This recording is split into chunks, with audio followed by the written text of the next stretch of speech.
Ngayong araw nga guys ay makunguha kami ng tahong. Kasi sobrang laki ng hibas ngayon. Kasama ko nga pala si mama tsaka yung tito at tita ko. Bale ito nga pala yung kukunin namin. Hindi ko alam kung ano talagang tawag dito. Pero mukha siyang tahong. Bale binuksan nga pala ng tito ko yan para tikman. Okay naman yung lasa niya, masarap siya. Pero mas masarap yung tahong mo.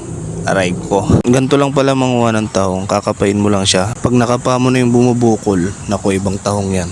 Maliit lang pala yung size niya kumpara sa karaniwang tahong. Pero mas masarap to. Pwede siyang kinilaw tsaka gataan. Sobrang busy nga pala ng mga kasama ko manguha ng tahong. Siyempre hindi rin ako papauli, mahilig ako sa tahong lalo na yung may hugas. Aray ko. Kailangan mo naman talagang hugasan yung tahong bago lutuin. Iba na naman iniisip nyo At ayun, balik tayo sa pagtatahong. At ayan nga si mama pinapakita nga pala sa inyo kung paano kumuha ng tahong. At ayan tinatanggal niya yung damo kasi madamo talaga yung tahong Madami na nga palang nakuha namin at ayan kay mama. Tas eto naman yung sa akin. Ayan madami yan. Kaya napagdesisyon na namin na umuwi na. Kaso yung dalawa kong kasama busy pa rin sa pangunguha ng tahong.